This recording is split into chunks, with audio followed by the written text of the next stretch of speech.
حي على الفلاح.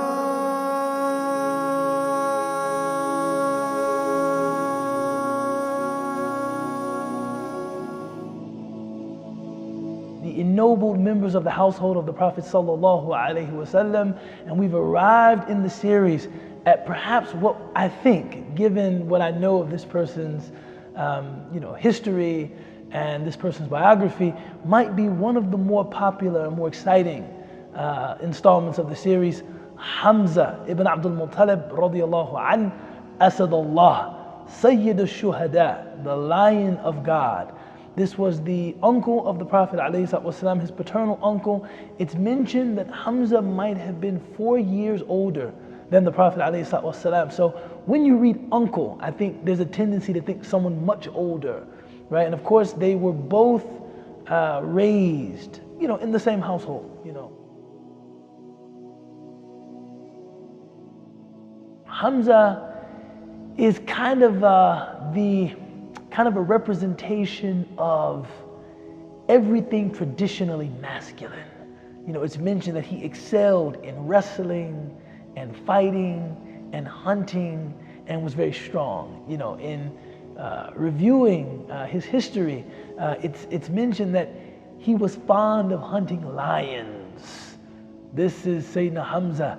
And, through his strength, Islam was elevated. Through his strength, the Prophet ﷺ was granted protection. But that occurred in a very unlikely way. Once Hamza was coming back from a hunting expedition, and as soon as he entered Mecca, he was told that right now, at this very moment, in the haram, Abu Jahl is insulting your nephew. He's disparaging your nephew, and your nephew is not responding. This is the Prophet sallallahu alaihi wasallam.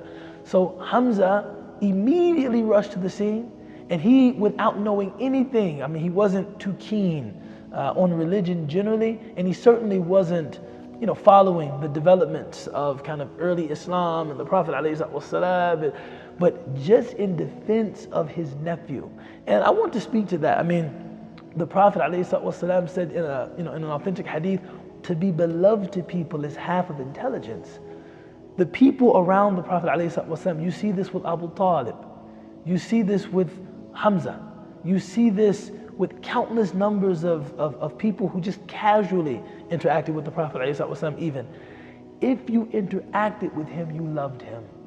If you knew him, you were completely smitten and taken by him. So in the case of Hamza, he didn't know anything about Islam, he didn't really know much about Tawheed, but the very fact that the Prophet ﷺ was being assaulted, that he was being insulted, that he was being disparaged, this was enough to move Hamza in defense of the Prophet ﷺ to go to Abu Jahl, proclaim to him, say to me what you said to my nephew, because I believe as he does. Now do to me what you did to him. And Abu Jahl, of course, Hamza is intimidating, Hamza is, in his presence, Abu Jahl began to cower. And then Hamza took his dir'ah, he took his shield, and he struck Abu Jahl on the top of the head so hard that he actually left a gash, right? He wounded Abu Jahl. And some of the supporters of Abu Jahl, other detractors of the Prophet ﷺ, they rushed to his defense, and he said, no. Abu Umara, which was Hamza's kunya, was actually correct in striking me because I truly did insult his nephew. This was Sayyidina Hamza, and this is the manner in which he accepted Islam. And soon after he accepted Islam, it was two people. Their conversions provided a great deal of comfort and insulation for early Muslims. Sayyidina Hamza ibn Abdul Muttalib and Sayyidina Umar ibn al-Khattab radiyallahu anhuma. And there's a lesson in that for us. And the Prophet ﷺ, in the case of Umar, he was praying that Allah Ta'ala would strengthen Islam by way of one of the two Umars. Because there was another Umar that was also in Mecca. But when we see people that enjoy great strength or great influence, we shouldn't automatically pit ourselves against them. Rather, it's prophetic to ask that Allah would guide them, so that the truth can be strengthened by your talents, so that the truth can be strengthened by your abilities. And as soon as Sayyidina Hamza became Muslim, The same is said of Sayyidina Umar. Muslims experienced much more security. They enjoyed much more mobility and much more freedom in their expression of their religious faith. Sayyidina Hamza was one of the people who always came to the Prophet ﷺ expressing a desire to defend the physical integrity of the community. And the Prophet ﷺ would simply tell him, Allah has not given me permission yet. And it's interesting, you look at the Prophet ﷺ, and one of the things that makes his example so complete, so consummate, is that he's a perfect example of pacifism, and he's a perfect example of martial engagement. There was 13 years in Mecca where he was completely pacifistic. Allah has not given me idhn to respond, militarily. And then in Medina, he engages in combat, but he does so with a very high standard of ethics. But Hamza would often exhort the Prophet ﷺ, we should defend ourselves.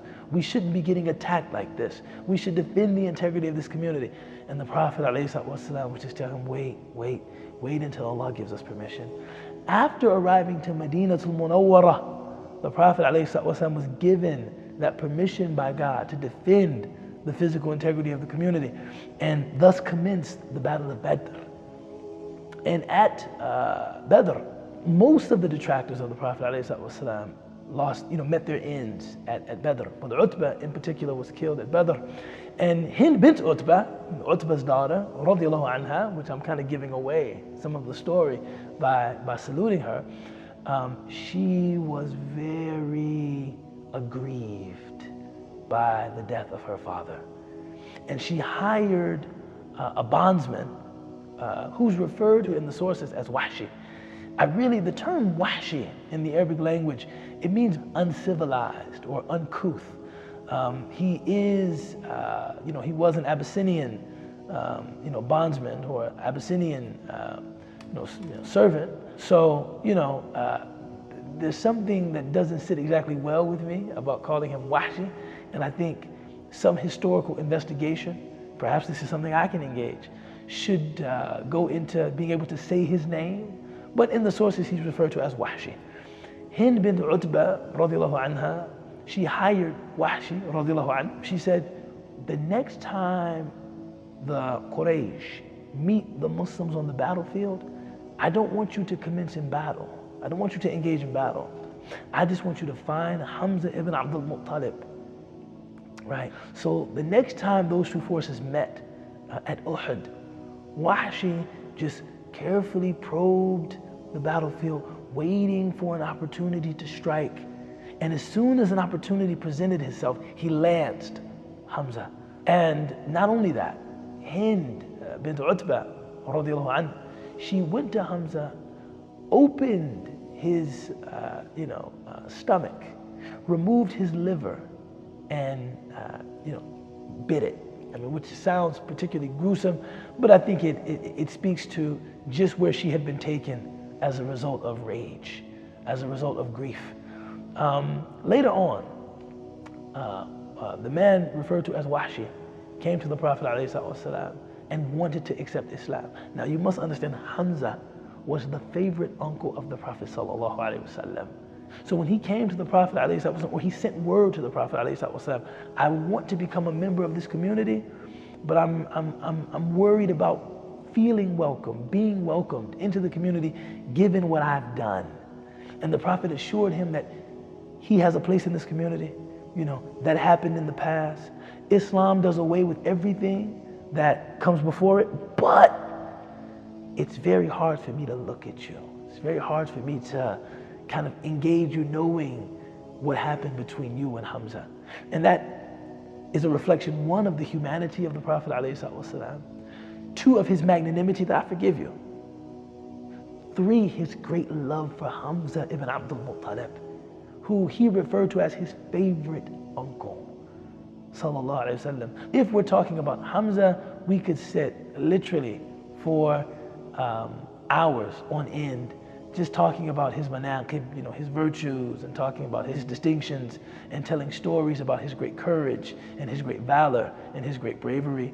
But seeing as though we intend these to be short easily digestible vignettes and biographical sketches, perhaps this is a good place to end.